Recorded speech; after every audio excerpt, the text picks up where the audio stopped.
Ko ke hu fa mo I he ta malo fonua ka mai ngahi.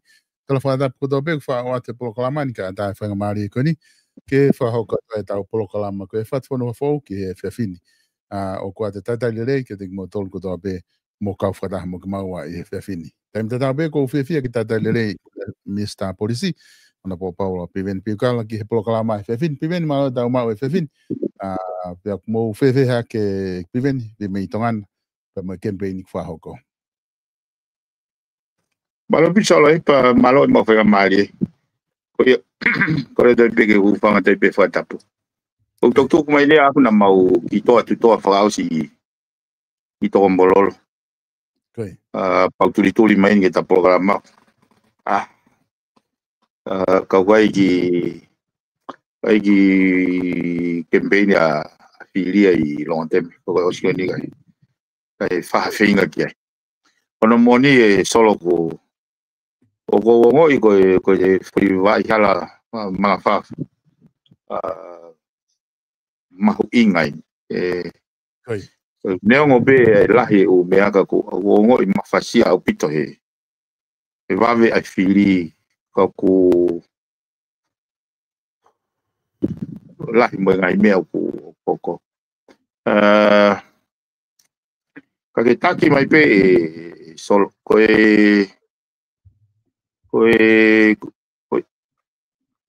isi u ko ni ke mea ko ni ka ki mea ko ni ko ya apita hopo ate ko i ko si hiki mea i kutokana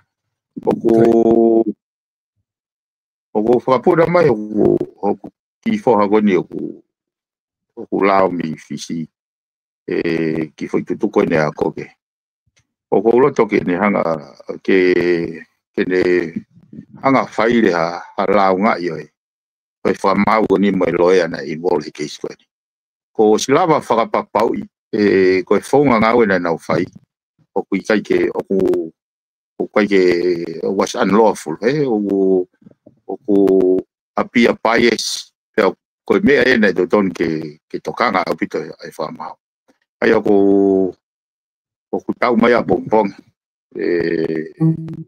hende hoke ku kai ne ko loya ka ku au mo na o ka te ave mea ko ni ki he anti-corruption ni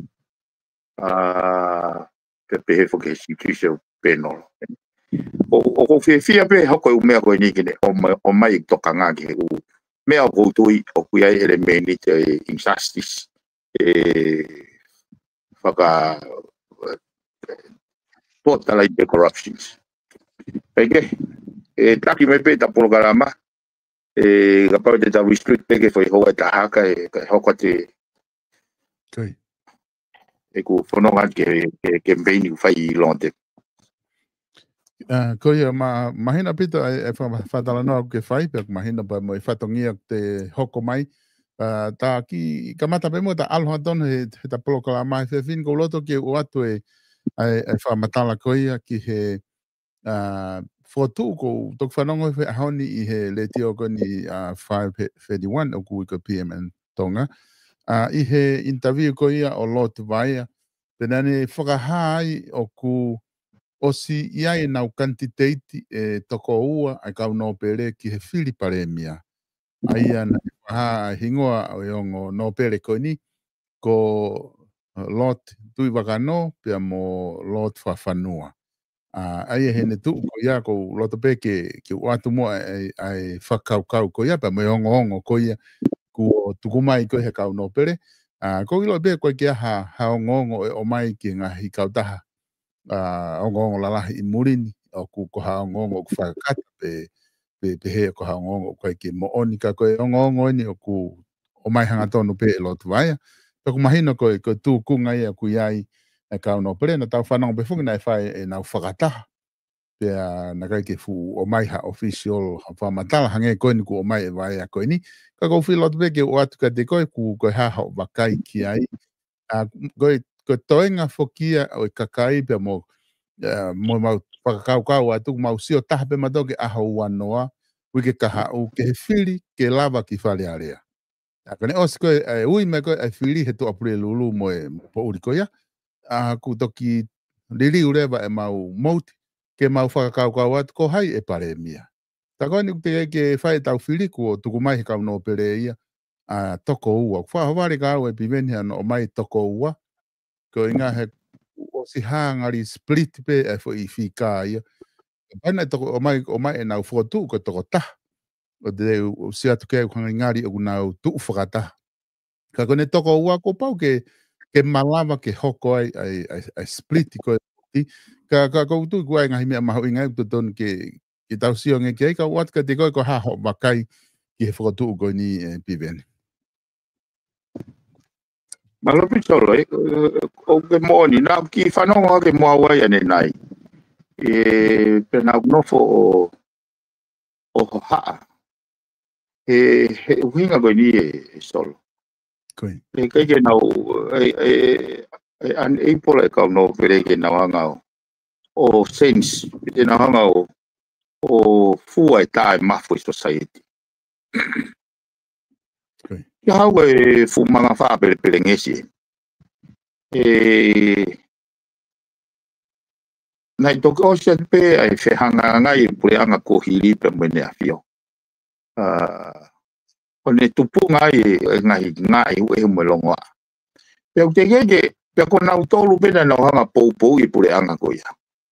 Peo te keke mate hifo ia, weke ki apa I pure anga ia ko ini peo ko kau whafonga ko ia. O nau kei rarely mai pe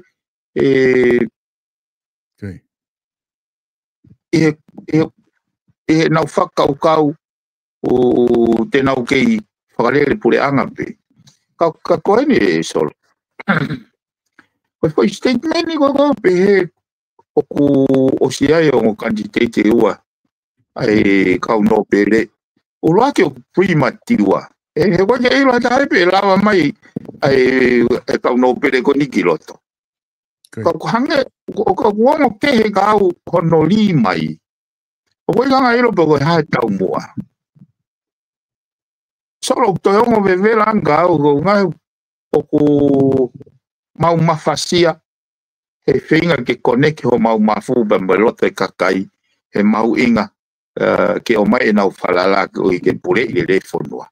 Ka ko ngo ya pito hange ni o ku kai ke nau toka I mai nau tole kakai I he mga wha politikare ko ini. Ka kai ke nau toka I nau tole ne afio. Ko kuha mo whatala noa. E na asi mai he tō wholofola e tāpu ni o ku wangi maari e pe hanga maari e ke pare mia kone aho o le pehe ne o ki tai no na koe tai meni ke whakamao po o e ngari ange mea ki mau tolu me he kau whawhonga kakai ke mau pehe ke mau pehe ke asi hake hataha e kau whawhonga kakai koe kene pore e tae tūma pare mia. Ki ngana ngi neongo wai au pehe whiunga. Kako kusio koe ke hange ko ai noa ia. O ke uiro po hala o maari na o mai ake whakaukau. Ke toi ho haai e kakai. Kai ke sol o hinga ne mafasia. Ke ko uhinga mafasia solo he na mau e position ko ini. Ko fare ale ko fare peta. Pena kaingo na ku ki huma e na fatonga e wai peka no pere sai. Wai ka no pere ko ke sai. Wai ka u fa pato au sai, wai ka fa ko ke sai. Wai be me ka u ta tai na sai, wai e na u sio uia. He ke lava he fa ia. O fatua ke hapure anga ke pure I lele. Ka mahu inga ke tau hanga fatonga I tuu. Ai composition e whare mo I tuu e lao. Peko mea koe na tu ka iwi ai ke o mai pea e kaweinga. Ke o hake fofonga kakai. Ke pure I lele e tuku hau.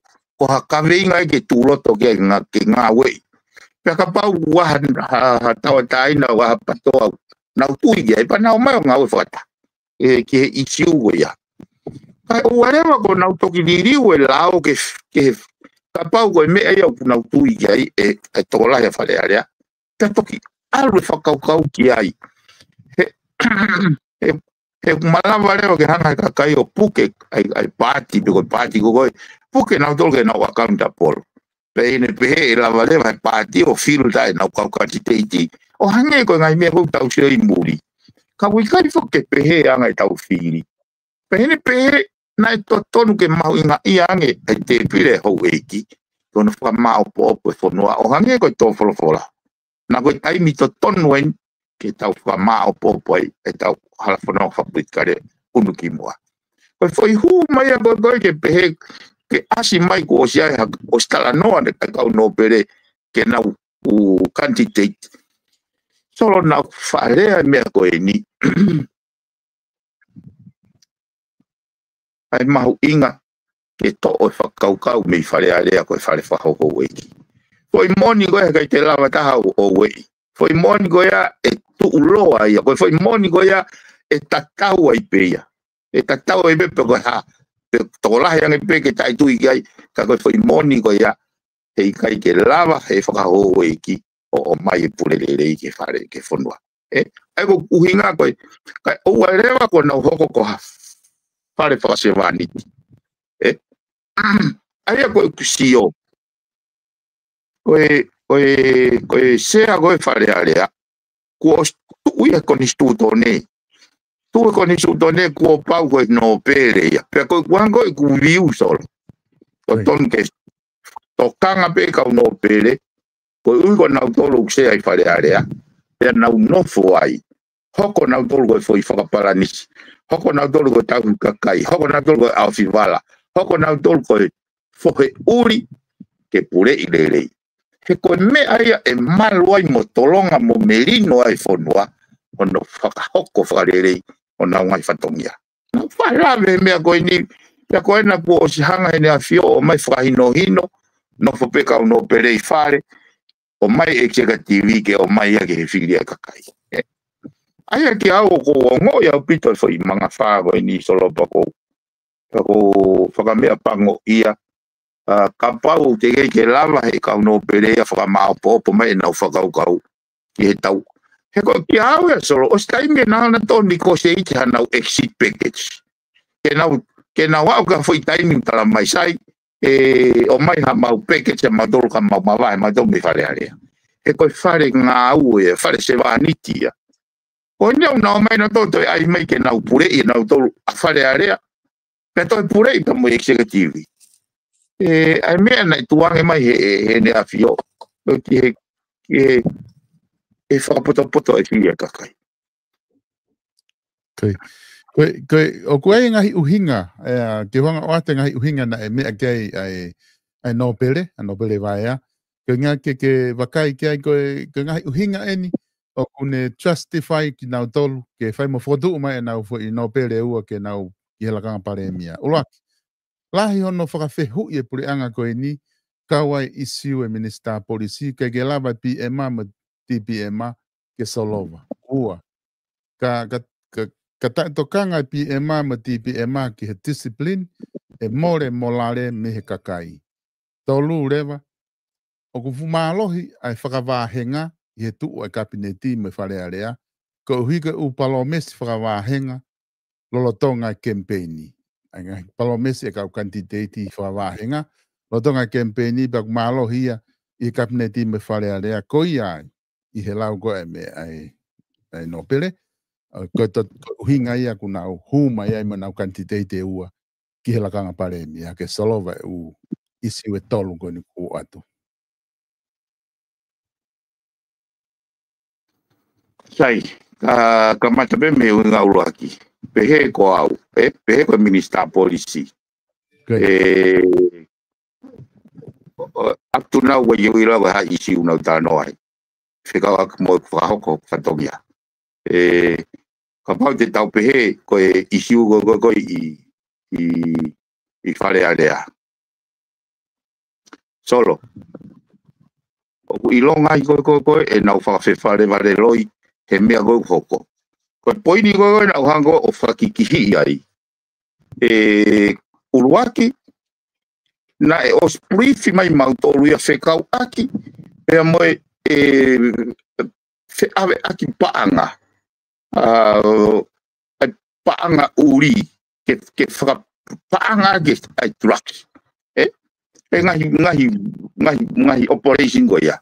Pea na identify mai ai, ai toko taha ia he kau trucks ko ni o ka ia hane penga kau na ia ka une teno rolo e siri ni he ngai kau ta business tanuai pe ko toko taha pe ko ia na ha ko se ko mi ka kato o kore mai kau ke whakaatangi mo e ne fupai ki he kosi liliu e toko taha ko ia na toko o sini ko toki ngahi weekend pe ko ni na tutuni wha mau hala ia i ono o hu mai ai trucks o over hi kilo ni ma ko tu ko ni te ke hili fake tau tia ka ko foko tu ko tala ki ko tau tia mat ai ko ia mo police malolo ai ko magnitude dia i sio ta ko toa i sio ta ko toa hangi bu innocent ni ai se ko mitakato he ko ngata anga pe ina wa usia mo na uilo ilo e kusio ke ne hanga o advocate ke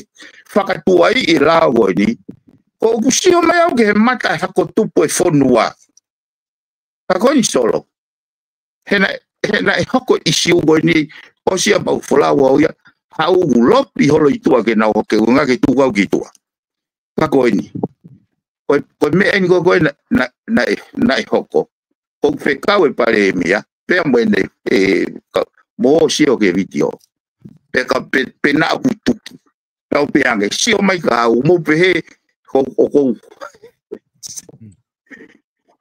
ko inga he na o si ilo le rei pe ka to pare mia malolo mo ka be ga da ilo le rei au o ya da tu o ke mai ka kana uhinga e wanga ko faki game ke sio ko na nganga u ke na o mai o tangu te whare area advocate ke ua ai halao ia ke ne hanga pure ia ke money laundry o nau whakau kana o mai e whainga ata kono moni na aku toki tupu koso katoa pe umea goia he position ai pare mia malolo sa sovaren position ai kato kon pare mia sa mi waipul pe mo se ko mi kagato he foi pongi pe goia koi wiki pe ta pe osima pe au he kapau he kai te mau o whakakiki hi e mea goini koi whakatolo ia ipe ka ke sio solo ke mau hoko ke mea goini le sio ke na fai na ke penang fatonga ifo ke na fai protocolo toko to pe tama gogo e foi na ta he ka ureka tape kai pe ke toka ngata ta he society o lue holo pe no holo he te ada e fa no puk ko mau e ku fai he trust pe ka pau te tawato o fa ho lo tope tawato pe fai pe fa momore o lunga o ke pe e lava veve ke ta fa ngata me go ngo trust anga veve o me na si ui mai ne avio ke fa ngata kana winga ki au hono o mai ke o minister policy ke fa ngata pe ko hono moni ko uhinga e ku ta e fie mali kana ga yo kana uhinga pe au ko whakau en solo na whakau ke turoa attention me ene avio au ke kakai ko ha uhinga na whai whakikihi ke na ploa na attention hange ko kulaua aku ko kakai peni na muhu i holo moi tracks o una tanguto pe fare area o fai fatula o ke pure ia fonua ke pure ile o kau ia me go na uhinga go ai e ku fia he hoko u me go ya ke ne hanga unfold ha ke me go ko fe hu i go ne taimini o se hui mai ne afio ke pure ile o se hoko u me go ni ko fa hinga ne una ufenga ke faka ke faka ore ai kakai o involve trucks kapau te na to o mai ki fare area o uhinga ka go solo go ya o wikai ke toka i mai he ho weki ai tui mo kakai fonua he kono moni ko fili na tolu ka to tua te ho weki o to fili mai tau pe ko se ko ne to komika ka to o fili mai ki loto te fe hu ile va au pe ku fe ia leva a no ui mai ke pure ile fe ia leva ai tokai he ho weki ai ne afio o ene afio en wo ne o si fola mai whakangata hono hu mai mo no haka whai toko na tapu ko fe ui ai pego fo i ea pe tau fai a me ke ai pe ka kala ko ta fa apa so be it kai o ai ke toi mai he unga toi mai he position ke olo pehe tokua ko fuka ma oni. Hile go ya una involve e fitaka I holo gon mo ka drugs. O mo pehe ko no a pe drugs be how gen. Ko ke pehe solo e ha uta wa kaina hakau pisinisi ta ya hana pek afra politikare. Ko poini ia. Kapau ko ai ke kuhanga ko o frata ai takirotu malolo ko ni sasi ke folau solo ko si lave ko hinga ko kuhanga o mai e ko tamaiki ke na to ate fatongia o ya ka makauhanga pesiu me ko ni he I kai ke tau ke no foi peo ke te kovia I peo pehe tokua ko tutune ne whakamau. O ku kai ko si hova whakamau. Ke pehe ke tutune be whakamau bet. Ko uhinga na aku mawe loto lahi ke alo whaka eke isi uodi. Ko si hoi po hange ha whakahi anga tutune. Ko poini aku. Pe mea ni te tau ke tui tawala peo punou ke tutune para kuo ya. Ko poini aku anga fefe ke hau haloea private prosecuting or apply a restraining order the ex parte. Kai ke o mai re o tamago ko affect he fai tutuni ke raki o ngona pantok fai tutuni hanga fefe o kui fe ia ene kawataina pe kai ngatai ko mea ko nei fra ilo aki kapau e hilia vai go pa hilia pe pasigareti mama fange pe pasigareti uhinga e ko pe kapau ko me e o ta shue mari e ke nau ai mai e nau ke ai tokua ke ai e nau o paremia solo go fatokanga to ke ka ho eki e o te nau o mai e tau fe ia mo me go ya ko kulau na absol I have nothing to lose ka humore ho kuivi mo loto mo ata mai no finga e frama o po fonwa aki pe whakakau ke pure I lere. Hala mo fe mau mawhai, hala mo te mea ke. Ko o si mau e whakatutu e whanua. Mea to e fulahi pure kovi, fulahi korapsini, fulahi whakawhau, fulahi whametakau kone whanu. Au kai ke I have nothing to lose. Kana utata ako to peso gen. O mau alu ka whawhongau. Feinga ke nau tanoa ke nau wahenga mo nau kakai ke o mai e nau whalala. O kui wheho e ki taimi. Ipu tia tu pe mo tangu tu mo whakau kau I peo yanga whewe ene tata he fu tu hawa e whanua. Hala mo haki mei mawhasia ho nau atamai ke nau whakakau kau mai ke mea whetaula ke tuida mo e pureanga koe ne tokosi ke nau whakakau kau I ho nau fatongia. Ko nyau na mai na toke fo tutu e nau paremia. Hala au pito ia. Ke au go kau ia whakakau whakavare lahi whau. Koe ai koe ke pehe koe whakavahenga. Ko hanga whakavahenga o solo. Hinga e tau ukaka he fu palopare ma koe ni ko nau tolu na nau hanga tali e fulao koe ni ki au hala au pito e nau hanga vahe fonuani kana e kau pe kau no pere koe ni hono pou ai fu hono ai pehe fonuani hena ke nau no hona to whakakau ki e fonua mo kakai no pena to whakakau pe a vewe e nau hanga o veteke fonua ka nau pure ipe Pahapa fica tolu na ke lau ake solo e mea. Kai fica tolu ia ke tala noa mai ki ai. Pahapa fica ua. Maalohi ange whakawahenga he tuunga kuia I kabineti me whare alea. Koe ngako ngahi palo mesi. Talo e kuhu ki whare alea mo e kutala ku hala whakawahenga. Koe kau pure whakawahe ia e whiri whakawahenga. Kau pure whakawahe rei. Mo e kui kai ke nofo hifo koe pehe koe whakawahenga. Na aku kala no ai pe mea o le lei whakaluku fua ke whanua interest ai whanua me kakai whakaluku fua koe Ko ki ngau e ko e solo te wa te mea ko no ka pau te mo alu o sio I tonga tak fitu. Ko ki silini ko e vahenga tonga tak fitu. O ia pena ne hanga fai whakalere I uhala tonga tak fitu. Ngai api lau tohimo na ngai pafulumu. Ngai mawanga vai me. He ki silini pe ko ia. Ko mena uloto ke hanga demonstrate solo.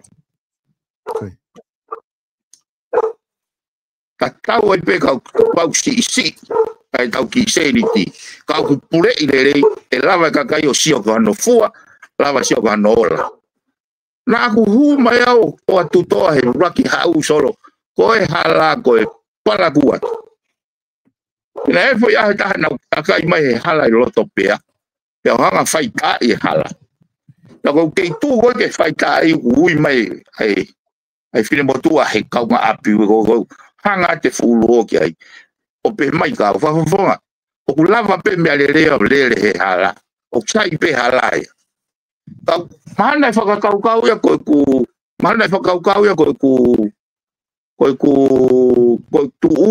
ko gulifia o ku fulu e hala na ka lava le na tu a be hanga fai kai ke useni ke minista ko tanu hala pe na usio mangi pe ke fa poto he fukuonga ko ni ko wano wa vai ke para kupe he hala e fuloto o fetaula ki anga o ivo mo ake ai ko loto pe ai ka konsol na wa lewa ui ka o sakolo o kore ka na utol fotu ka na utol ko mo fe sio fati fe ka pa de tau ave ka to e tau foi faki lu ko ni ke tanu e be hala ko pe ko hanga e kau ke mau take one bite at a time ke to ate fu para ku ya ke to ta hai foi ngawe tali le ko fa nga lau mari e ko na ku loto ko ki ai ne ongo ne osiang e tanu o mau monu ia ma dole me ko ya e ko no inga nei e le la nga ya fa le ma ki e no le mo holo ai kolo le mo na kinti o langa ya ko ui ko imagino ko ke preanga hufi ne afio pe mo kuinia pe na to ko ni le batano hala ko mena ko le au mo tano hala ki tota tano le kama walita ma tol ai tu punga pehe anga o pehe anga ko no fingai ke o te na o mai o whakamamata pe o laiki pe ke le rei pe ahon awa bongbongiu hawe vai a almo ka ko poini ko na ko hanga ko o hake ko uhinga pe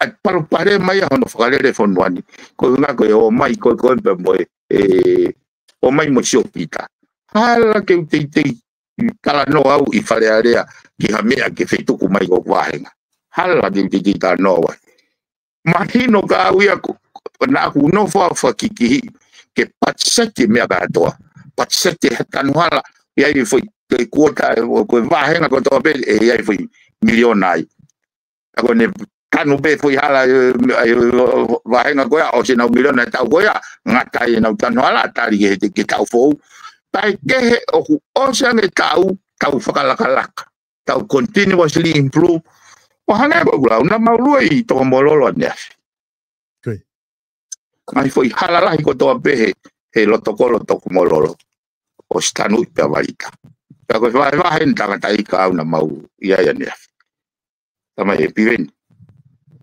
hangi puho mau foi mata he mau o vare ko talu ne mau ke iki hake he ki kolon mo luo pe hala ai pe na to amanaki na to ria esto está hata imi te valita ya ko fo na ga na hen malava ka ko me go na fengo ke demonstrate e pure ilere ne o mo ni sisi ki silini e taulava peo langa fonua ha ama la he fusilini kai mama futange ai go he corruption o fai nga o tai receipt wa nga solo ka ba ga te ha mo receipt maka toa peta hake ke te kana ke risiti na ilo na te alu fa tau ise pe ko ha la sirini mo to nga sirini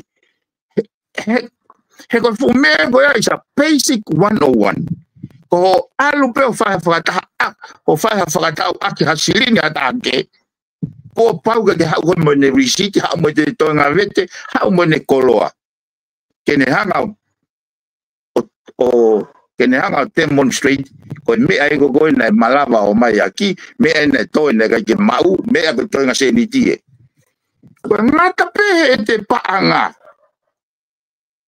o grandpa te alu pe ko frata pa pa ku te fa ka ai mo te foi pa pulukan mo ai mo te foi pula vai mo te fai ke ria pe itai te ha po da ko na ko to nga se ni tie ko yo ko palparema ko poini ko aku ke fu fainga ta ko ka feta laki ai o ku maka tunga he ka pa ko awen ko anga ni fa ka pa e no fo ma o ka ho weki na hanga na to luia o loka ya fare area e ko na go ka pa te fa tonga ji solo na o fai u ia ke to o foi fa nga ta ya go e con istituto ne o pe ko se a fare area ko pa pe ko weki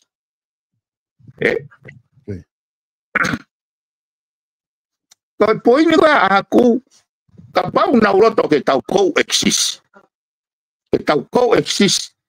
esa community ko no fa ka inga malu ene afio malu me taka yo mau hanga fa o ngai pe to no le va que na hanga define na role and function o te na te ka una to he executive que con el majority na to lu ya na fa hinga tau ke pehe ke dau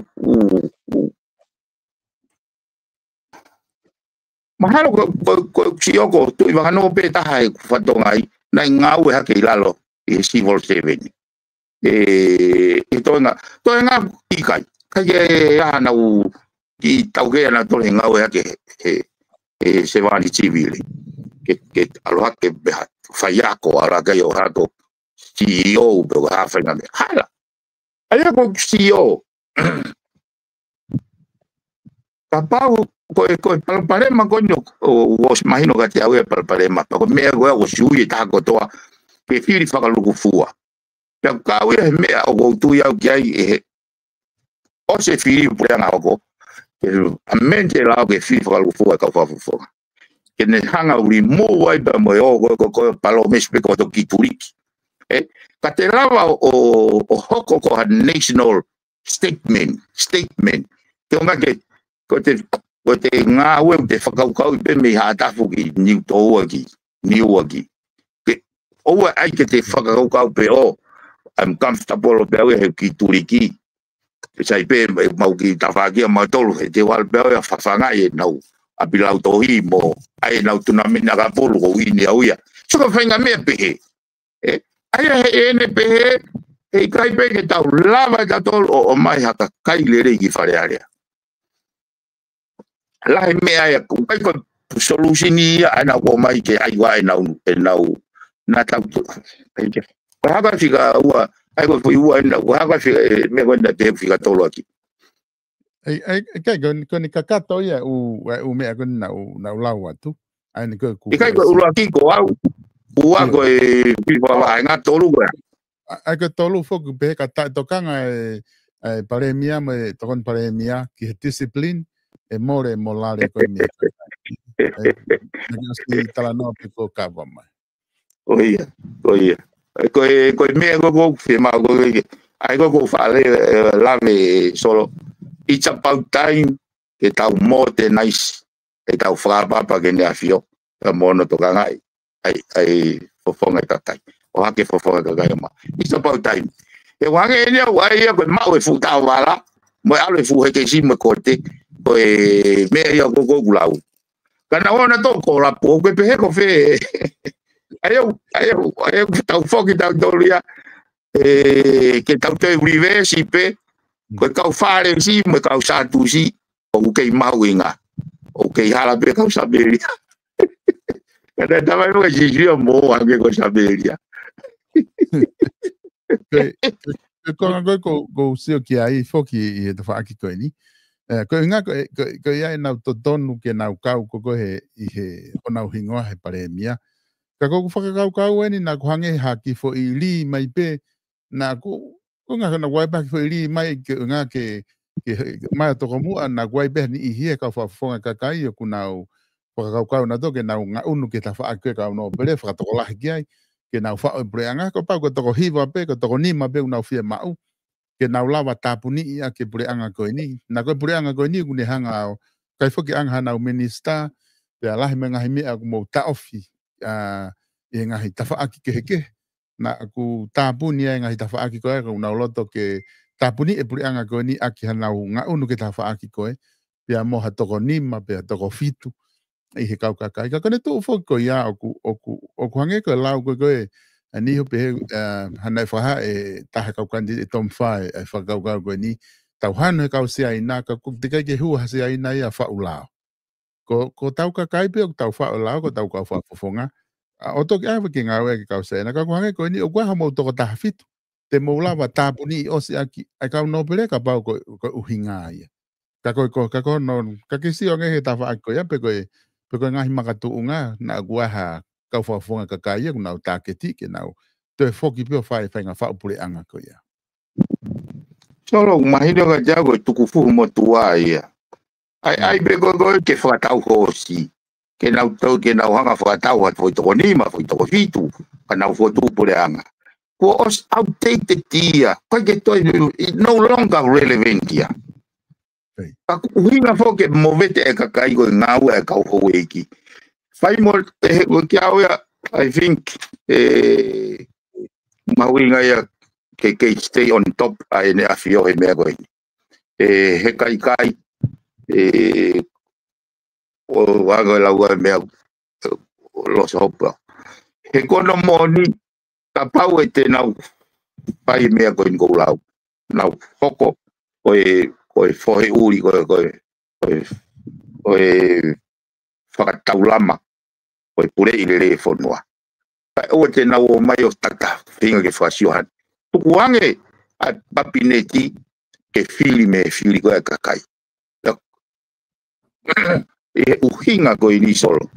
Kai lava he whare area o whai e foi rolo koe o check and balance koe kapineti. Ko kabineti na woslave e pako me goa ku pate fatonga o ku faka ngongo kabineti ke fare area ko konistu utone ko mea tutuni he fare ko mea e fai e ka minista aya ko kuinga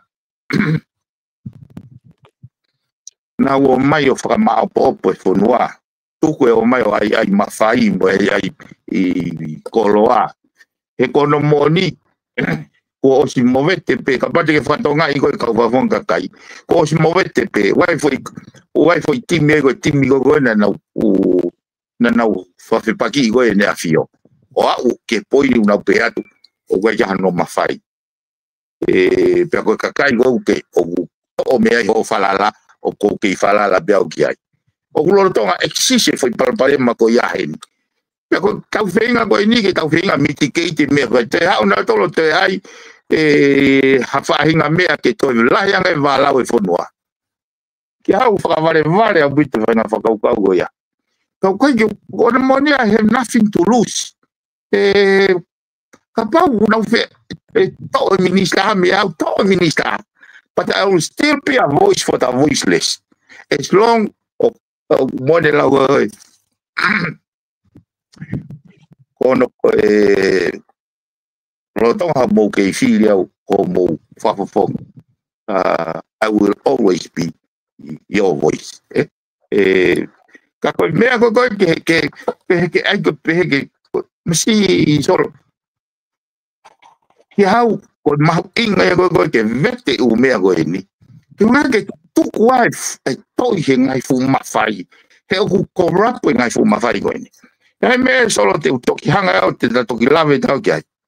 Koe mahino mai sio ke ivolo koe ni me lolo te mea koe ni. Koe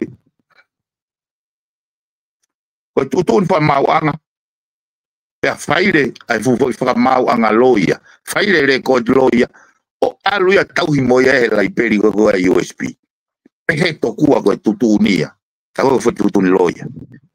Tio ko fe ui. Anga fe. Ko tata no ko ni me ko ni. O se ngai nei foi hopo e wa. Tala mai wa ia sila ia. Hopo ko ni panke mo hopo. Pera ku ui e whakataha. Ko e tepe ko tutunia kap netfe. Ki au ka pau loto ni a fio ke pule i le fonuan. Whakangata i trucks. Kua pau ke transparent ata ki tua account a pole mea ka atope. That's all I wanted. O kwa ki te a mege peke ke mai to mawhai koe mea hai a vea ka hai.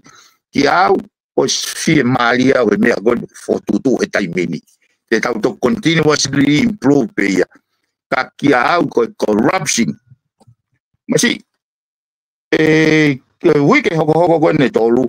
Mo ui ngai whakata anti-corruption ni me police commissioner ko he fe paki ai mea ko corruption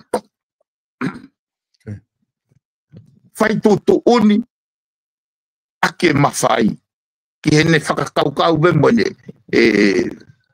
opinion mo ne le reipe ana o tau atai na kakai kia ultimate na tau toki kato ngai te te ni manoa ya ko konistu tone ultimate outcome go konistu tone ko tawataina ya ko todo be mau que to tawataina te ke mai go ya fa bo ko konistu tone be mai hei kai te ke kaute ya ta ka ore o bo hei kai te ke bo ya ta tu o he me ta tau o me pe o sanga he konistu tone o malui ngai constitutional safeguard o malui tawataina tangata tonga. Pa tauhanga reo te tō ai e solo ko fu ken of worms. Ka ko au whaka o tua pe ai ne hoko isi uen. Ke asi mai o mea koni. Ka ko hana mōni ne kai ke mei asia ka pau ne kai ke hu mai ai minister ka sto muia o ai ne ki personal ateki ana ia te au. Without him knowing exactly ai fu pui tua koni.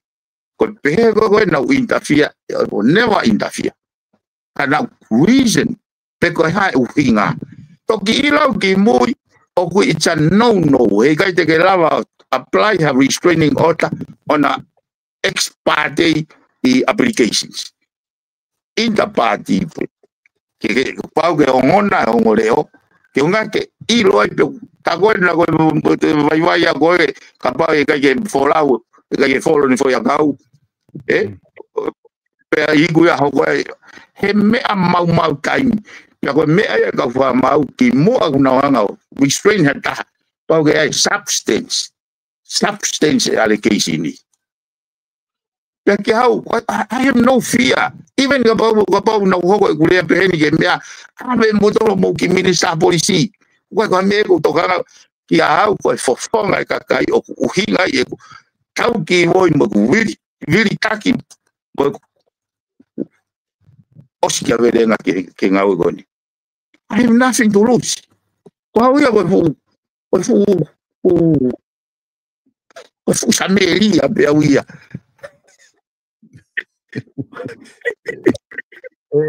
Piveni kene tō koini, ki he wike kaha au ke he tō apure lulu.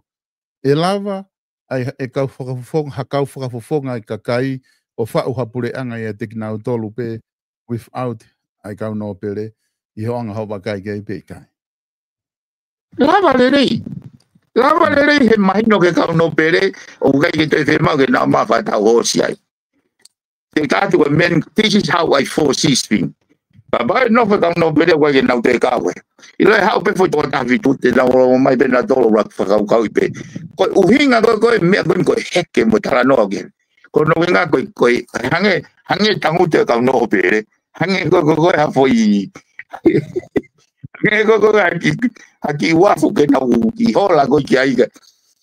I lai ko mahino pe wa ke te kau ai foi te pire ko ya. Lava le rei pe tō tawi tue o nominate ana paremia. lava le lei pe pe lava le lei pe au fili pe he pare mia guai ka kai le lei kai fe mau ke fata hosi ke pe ka ke fili au te wato kai ke fe mau so he ka pau pe he o ku lava le lei pe he ka fonga ka kai ke na fa o pure anga without it to ko ni ka ka ne o mai a candidate u ka no pere pero tiene una autocogiva pe ko ke lava pure anga fa o ka autocogiva kai solo o kai ko o mai na o candidate wow issue o ko la uno fo fa ka ke ai ko issue e ke hoko ya ke hoko me e ko na ta frente o kai na fa ka e fo noa ma fa politicare con ita ma for society ma no fa ma opo ko noa ta frente they don't think like that ko me e go fa tu pulo to mamai que hawe que tu ya primativo la we pa o tu ya we ko na também o te que fai filia o huma ya mafu huma ya la que huma a veala o e ka ka di ko di fe me ka pa o ya ko ya ku tu ama ya tu ama mo tu va noia e ave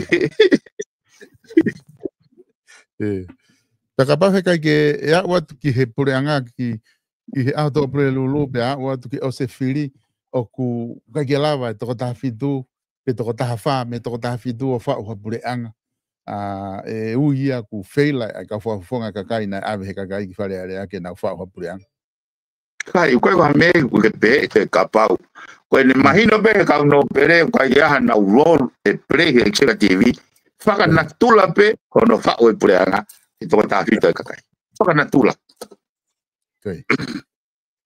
Ko tui mahalo e piven ko ngā o se tataimi ko ho programa hoko. Ka waka mea ko ke whama bopo ki ai. Ta toki hoko atu ko ngai mau be hangai whainga maari e. Ko ie sol, nau ki e tala noa ki he anga e kau ki ha kau whakafofonga le rei me ngai wahenga. Ka tuku e tato programa bombong sol. Ke o atu e whakau ki he kau whakafofonga le rei tene lava fat a fonua ke ne pure i le rei pe lava ke mau luta nofo e kono mori pe hensol o wai fo ke lau ua ka parani ko hapusi o fie o ku expire ke hoko ko ala yone o pe ai ko hataha wane dream ka mea ke lele yani ko pau ke ne rakito ene ua kai kuma he pusi ko maju ko pusi fa na tu la pe ke kai kuma sai ka konso ke o te o kai kuma ai pusi o te o mai kuma ki fare ale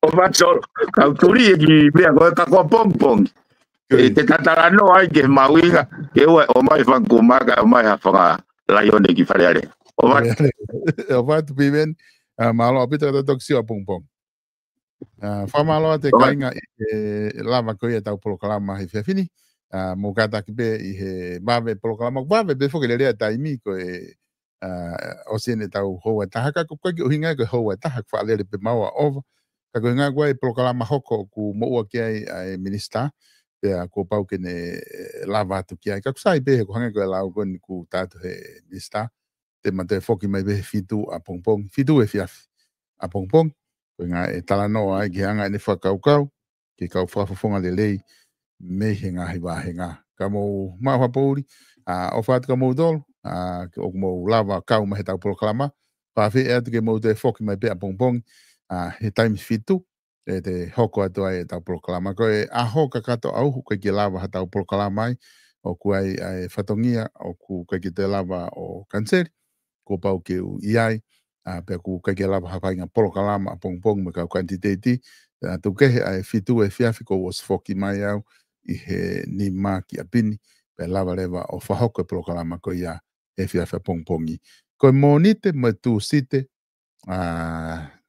o ku ka quantity ko ni una to ko ni una loto pe mo ni una te hu mai te uwhinga i ke whakahu ke na wahe holo anga fui aho ko ia ko inga he ko ngo fi a pe to ke campaign monite pa me tu site ai te ke ko motoki whanongo pe ai ko inga te tau ki lava pe si ai ko inga hi malanga wha o si e kau quantitati ko na sponsor na ngai prokalama ke whakakakato he monite pe me tu site pe tau malo lo le reia he pure lulu whakafo o tau lau marie teu ki he whiri whare area i a tau pure lulu.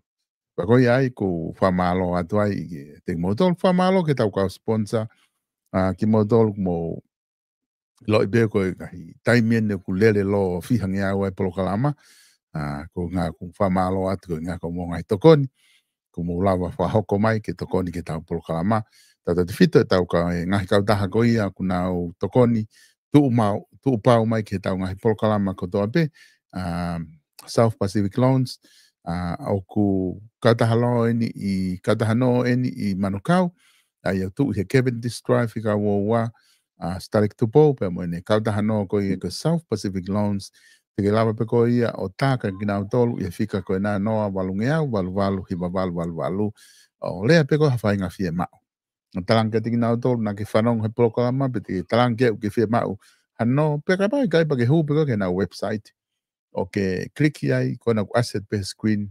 tap.splnz.co.nz ko website ia ka taha pa ke fe ma ke lea pe ko ke stare ki ko be na ka nga u ko steu na poto lea fratonga fra ha moa fra niwe pra ha pe fa nga lea fra pacific fra ka fis na poto lea fra palangi peka pau ku ke firma o peko ke lea ki a whai whika slate tu bau no valungea walu hiva valu talang ke transfer ko ki ai mahal te ke mau atu kulotonga wahako ni malanga ya ki potsia si pe kulotonga i uta o ane whai mea tokoni ka tene lava pe tokoni atu ka te ko i ha whai ngā taimi pe South Pacific Loans appreciated your financial contribution throughout the years. Ke ki ngā tai ka koe tau kau taha ko ia Bates Fashion Store loto nuku alofa koe ai tau ngahi wala kehe koe uta wala koe na ku o si whawhalau ki tonga lava lele ai pe wala i he lele tu koe niwa au ke Christmas i pe moi whao stau mo ngahi aho lotu uta lahi au pito ku lava o whawhalau atu wala kehe whamalo ati ka tiki mo tolu ngahi family na mo otaha mo wala ko nga na mo fie mau special pe mo tole ngahi particular close mo hanga ota ai o ku lava lele pe ko ke fie mau pe ko fa nga wala pe ke tu tak pe na email pagefacingNZ@gmail.com pe tu tak pe ko ai pe ko hu pe ko na Facebook a messenger ai te na lava pe tari atu pe mo wale leva ke ota ngai wala ke pa pa wa wala ke fie mau e ko ia ke leipai lava lelei ke ave ngai wala ko ia leipai e ngai wike tolu ma halte ke totongi ai ke os pe ke pick up leva wala ko ia ke ko tau fale ko ulu page Francis Tickets i loto no ko alofa o duna ko e weekend I think oku fafia pito ko ka folau a me muri na na tu uta ka palangi na ho ngau e ke fare ko si i he weekend pa ko tu na lo tonga tonga e na ngahi ke competition na ka ke ka tau fa malo pe ka ki ngata be ki mo tolu ka kai tonga ngai family ko mo tau hima e tau fare ko si ka gui pe tau ka kai me muri ko na o si ot pe na to me muri ni na ngahi satellite me na ngahi ha fu ngai me na ma o si ot pe na tolo o ki he tu me go tu e fare ko si ha tona pe na tolo hu ki ai koso na urbana wal ake o ku fafia pito ka ki ngata be i he kos ulu ka ko mo fatau ko e products ma diko ko ngai products ko na ma o atu ngai original ka da me he klipa me he trimmer as a foil shaver ko e pop wax ko da ha ngai mosat pe to ke ne la ko ka fo hina be u pe fia ma ko fo hina na wa pe te au ma be fia ko e after shave o ku te ange after shave ma fe to ko atu ai lele taha ke te mo dol ke hoa mo mo ngai fie mau ko ngā ka ki ngā tahi ngahi mea kona, wai be me whanki wax, ko e Bro Wax, nā mau tufata te tonga he tau polokalama ko he anniversary, o ku kei mau ka tau be me ngahi mea ko ia, ko ki mo ilo na watu ki ai o ku maha tau special o ke tau ngahi price, ka te tau tok sio pe ki ai he ne ofi at ko ia, ki he tau Christmasi, pau pe ki ai ngahi mea e whahok i he tauongo whare ko ia, Bates Fashion Store, pe mo tau whare ko si, ko ngā ko e community, ko ngā hianga ia give back o ki mautolo, mahalo si o mautokoni, mo ki tauhi mai tau whare ko si, tau kei hanga lau ko meu, tau kei pine pe, mo mamana ma pe, mo whanonga pe. Kai ki ngā tai ko tau tawhaki ko ia, Francis T. Katsi no Silani, o tu ia i Orewa, te ke lava pe whetu taki a taholo Antoni, puka pe he nau Facebooka, whainga taimi, ke sio ki ai ko lelei taha ia te ke ala mau ke East Coast, ona ke whalaka i tau wharekosi koe ni i Orewa. Ko e tau katahamaka ko ia i Brisbane, a tesi, kei tu mo e lau, kei tiki te mau hana, kautaha whafo ofa po maa pe mo quality lelei pe na unga ue, tata te fito ke whainga whotunga koe na, lavale rei o whahoko i Asteria, lavale rei ki whafolau ki tonga, te ke mau pe i a kapei, Royal Headstone, i noa wha, ua noa hiva, fit wha ni ma whātaha. Ke ke ngā tai ulahi mga service, tāpe telefoni, e ke kanau tolu po e service ma unima, kawai e tāwhalani, kote, tui kote, ko e he kesi ki hengi, potunga e talavou, ko e pe ko potsias, ke ki ngā tai, una ulava pe mo e ngā service ke pe ko live stream, tui mono, mo e hafua, o kuna ulava le pe a ki hao fetu taka ki nau tolu, i he fika koe na koe lava e tau proklama ko ia, i he fiafini, pe ki ngā tai ku atu pe whamanati ka tiki mau tolu, i he toplelu wiki ka hau, Pili, ia Paula, Viven Piukala, candidate fika fitu, tonga tapu fitu. Ke pulei lele whanua, ke pulei lele e tuku hau, ke oa na aria ki na tahaka mo pouria.